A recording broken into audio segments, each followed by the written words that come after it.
بسم اللہ الرحمن الرحیم۔ اسٹوڈنٹس السلام علیکم۔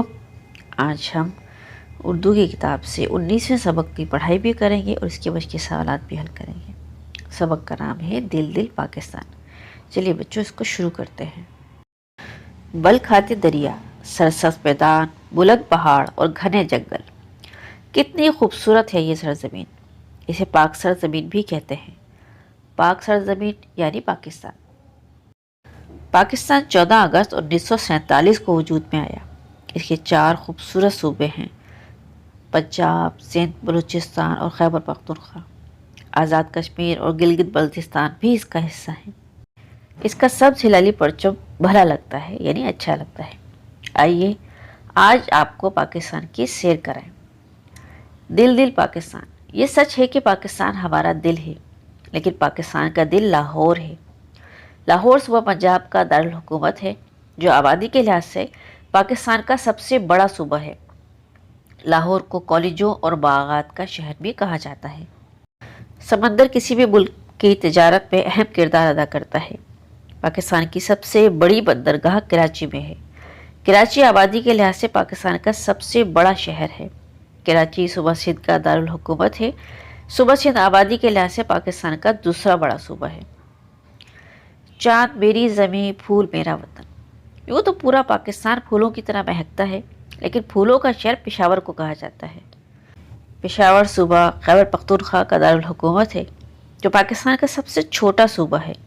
جہاں شیر خان اور جہانگیر خان نے اسکواش کے میدان میں پوری دنیا میں پاکستان کا نام روشن کیا۔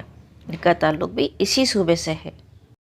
پاکستانی پھل اپنے ذائقے کی وجہ سے پوری دنیا میں مشہور ہیں۔ پھلوں کا شہر کوئٹہ کو کہا جاتا ہے۔ کوئٹہ صوبہ بلوچستان کا دارالحکومت ہے۔ صوبہ بلوچستان رقبے کے لحاظ سے پاکستان کا سب سے بڑا صوبہ ہے۔ اس کا مشہور سیاحتی مقام زیارت ہے۔ یہاں قائد اعظم محمد علی جناح رحمۃ اللہ علیہ نے اپنی زندگی کے آخری دن گزارے تھے۔ تیری وادی وادی گھوموں، تیرا کونا کونا چوموں۔ خوبصورت وادیوں، بلند پہاڑوں، جھیلوں اور بہتے چشموں کی یہ سرزمین آزاد کشمیر کہلاتی ہے۔ اس کا دارالحکومت مظفر آباد ہے۔ یہ 1947 میں سخت جدوجہد کے بعد آزادی حاصل کر کے پاکستان کا حصہ بنا تھا۔ اس کے ایک حصے پر ابھی بھارت کا قبضہ ہے۔ دعا ہے کہ اسے بھی جلد آزادی نصیب ہو، آمین۔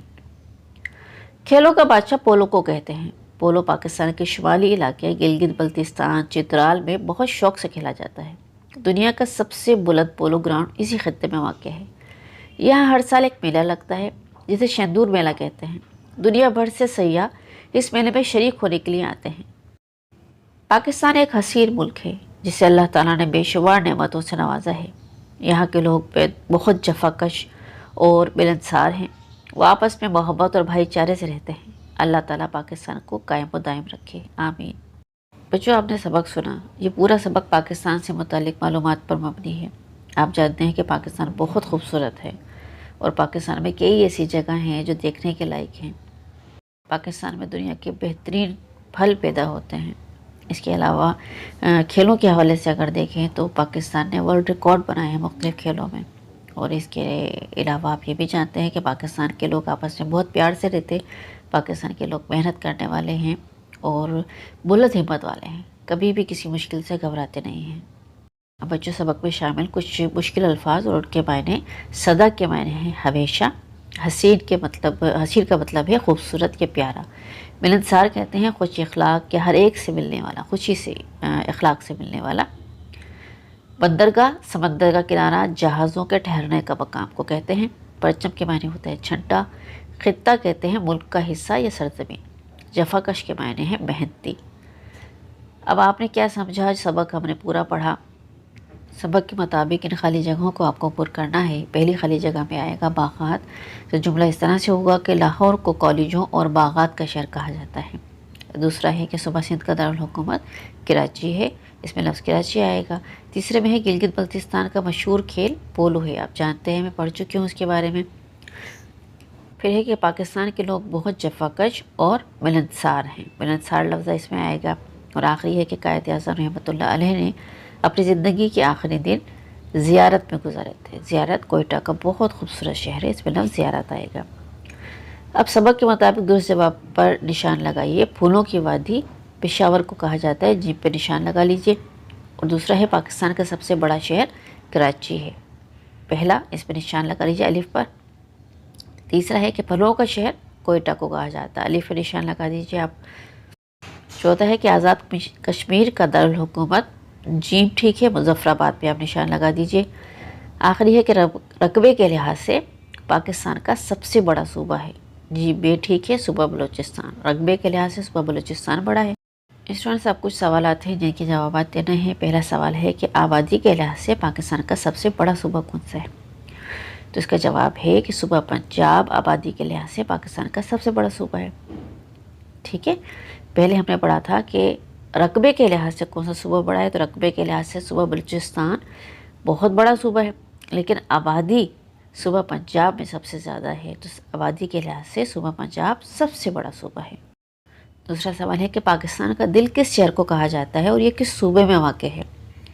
اس کا جواب ہے کہ پاکستان کا دل لاہور ہے، جو صوبہ پنجاب کا دارالحکومت ہے۔ تیسرا سوال ہے کہ دنیا کا بلند ترین پولو گراؤنڈ کہاں واقع ہے؟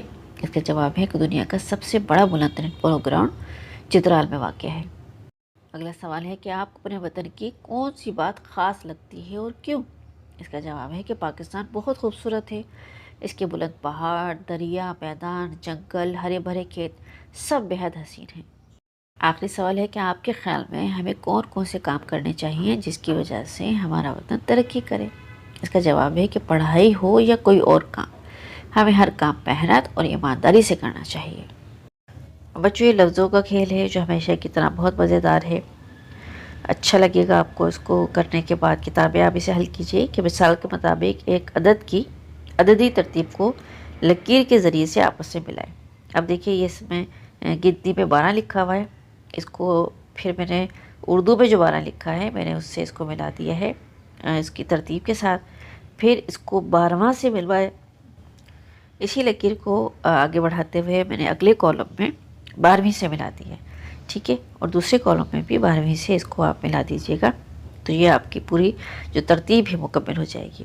مختلف رنگوں سے میں نے مختلف حصوں کو ایک ہی ترتیب سے ملایا ہے، تو آپ ذرا دیکھ لیجیے گا، اس کو رنگ کی شناخت کرتے ہوئے آپ صحیح یہ کالم آپس میں ملا سکیں گے۔ ہر گنتی کا ایک مخصوص کلر ہے، ایک مخصوص رنگ ہے جس سے وہ پوری ترتیب مکمل ہو رہی ہے، تو ذرا آپ اس پہ فوکس رکھیے گا۔ مشق پہ اگلا مرحلہ ہے قواعد سیکھیے۔ اس میں خالی جگہ میں زمانے کے مطابق درست جملے لکھنے ہیں۔ فعل ماضی، فعل حال اور فعل مستقبل کے جملے ہیں، تو فعل ماضی کا ایک جملہ دیا ہوا ہے کہ رضا پشاور میں رہتا تھا، یعنی پرانی بات ہے، ماضی کی بات ہے۔ اس کو حال میں ہم بدلیں گے اس جملے کو، تو اس طرح سے ہوگا کہ رضا پشاور میں رہتا ہے، اور مستقبل کی بات ہوگی تو اب اسی جملے کو ہم کنورٹ کر دیں گے، یعنی ہم مستقبل میں بدل دیں گے کہ رضا پشاور میں رہے گا، ٹھیک ہے۔ مستقبل کے جتنے جملے ہوتے ہیں ان کے آخر میں گا، گی، گے آتا ہے، اور فعل حال کے جملوں کے آخر میں تا ہے، تی ہے، جس سے ان جملوں کی شناخت جن کو بنانے میں آپ کو بہت آسانی ہوگی۔ اگلا مستقبل کا جملہ دیا ہوا ہے، تو اس کا ماضی کا اور حال کا جملہ بنانا ہے کہ احمد کراچی گیا تھا، اور فعل حال کا جملہ ہے احمد کراچی جاتا ہے، اور مستقبل کا ہے کہ احمد کراچی جائے گا۔ اسی طرح سے تیسرا جملہ ہے کہ بچے کرکٹ کھیلتے تھے، یا بچوں نے کرکٹ کھیلی، یہ بھی جملہ صحیح ہو سکتا ہے۔ دوسرا ہے فعل حال کا جملہ ہوگا یہ کہ بچے کرکٹ کھیلتے ہیں، اور فعل مستقبل کا جملہ ہوگا بچے کرکٹ کھیلیں گے۔ اب چوتھا جملہ ہے فعل ماضی کا کہ دادی جان نے بچوں کو کہانی سنائی۔ اسی جملے کو جب ہم فعل حال میں تبدیل کریں گے تو ہم لکھیں گے کہ دادی جان بچوں کو کہانی سناتی ہیں، اور فعل مستقبل میں اس طرح سے ہوگا کہ دادی جان بچوں کو کہانی سنائیں گی۔ آخری جملہ ہے کہ احمد نے نماز پڑھی۔ اب اس جملے کو فعل حال میں بدلیں گے تو ہم لکھیں گے کہ احمد نماز پڑھتا ہے، اور فعل ماضی میں یہ جملہ ہو جائے گا کہ احمد نماز پڑھے گا۔ اس طریقے سے یہ سوال بھی مکمل ہو گیا۔ اب بچوں آپ الفاظ کو غور سے پڑھیے، اس میں واحد سے جمع بنانے کی بات ہو رہی ہے۔ اب یہ اوپر دیے ہوئے الفاظ، واحد الفاظ کے آخر میں الف اور نون غنہ لگا کر ان کی جمع بنائی گئی ہے۔ کون سے لفظ ہیں وہ؟ کہانی سے کہانیاں، انگوٹھی سے انگوٹھیاں جمع بنا دی گئی ہے۔ ایسے الفاظ جو مؤنث کے لیے بولے جاتے ہیں ان کی جمع بنانے کے لیے واحد الفاظ کے آخر میں الف کے ساتھ نون غنہ کا اضافہ کیا جاتا ہے۔ اب ہے کہ جملوں کے آخر میں دیے ہوئے الفاظ واحد الفاظ کی جمع بنا کر خالی جگہ مکمل کریں۔ اب آپ کو یہی طریقہ استعمال کرتے ہوئے یعنی کہ الف اور نون خندہ لگاتے ہوئے تمام واحد الفاظ کی جمع بنانی ہے۔ باغ میں تتلیاں اڑ رہی تھیں، تتلی کے ساتھ الف اور نون خندہ لگا دیا جائے تو تتلیاں ہو جاتا ہے۔ اسی طرح سے لاہور میں بے شمار کالج اور یونیورسٹیاں ہیں۔ آزاد کشمیر میں خوبصورت ندیاں بہتی ہیں، ندی کے ساتھ الف اور نون خندہ لگا دیا تو ندیاں ہو گیا جب آج کی۔ نانے جان نے بچوں کو کہانی کی جمع کہانیاں ہو گیا۔ پل کے اوپر سے گاڑیاں گزر رہی تھی، گاڑی کے ساتھ الف اور نون خندہ لگانے سے گاڑیاں لفظ ہو گیا جو کہ گاڑی کی جمع ہے۔ اس طرح سے یہ بھی مکمل ہو گیا۔ اب ہے کچھ نیا لکھیں۔ دیے ہوئے اشاروں کی مدد سے پیارے پاکستان کے بارے میں 10 جملے لکھنے ہیں۔ کیا ہیں؟ صوبے دارالحکومت کب وجود میں آیا، مشہور کھانے کون سے ہیں، قومی اور علاقائی زبانیں، مشہور مقامات کس کی قیادت میں بنا۔ ٹھیک ہے، شروع کرتے ہیں۔ اس کے متعلق ہم کچھ لکھتے ہیں۔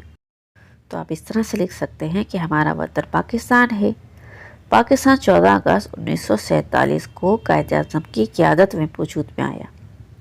پاکستان کے 4 صوبے سندھ، پنجاب، خیبر پختونخوا اور بلوچستان ہیں۔ حکومت پاکستان نے گلگت بلتستان کو بھی انتظامی صوبے کا درجہ دے دیا ہے۔ پاکستان کا دارالحکومت اسلام آباد ہے۔ پاکستان کی قومی زبان اردو ہے۔ صوبہ سندھ میں سندھی زبان بولی جاتی ہے اور یہاں کے لوگ پالک چاول شوق سے کھاتے ہیں۔ پنجاب میں پنجابی زبان بولی جاتی ہے اور یہاں کے لوگوں کا مشہور کھانا سرسوں کا ساگ، مکھن اور لسی ہے۔ خیبر پختونخوا میں پشتو، ہندکو اور چترالی زبان بولتے ہیں۔ یہاں کے خاص کھانے پلاؤ اور چپلی کباب ہیں۔ بلوچستان میں بلوچی زبان بولی جاتی ہے اور لوگ سجی شوق سے کھاتے ہیں۔ بچوں اس طرح سے پاکستان کے بارے میں ایک پیراگراف ہم لکھ سکتے ہیں۔ امید کرتی ہوں بچوں آپ کو تمام سبق و مشقی سوالات سمجھ میں آ گئے ہوں گے۔ اپنا بہت سا خیال رکھیے گا اور دل لگا کے پڑھتے رہیے۔ اللہ تعالیٰ آپ کے علم میں اضافہ فرمائے اور آپ کو ایک کامیاب انسان بنائے۔ ویڈیو کو لائک، سبسکرائب اور شیئر ضرور کر دیجیے گا۔ اللہ حافظ۔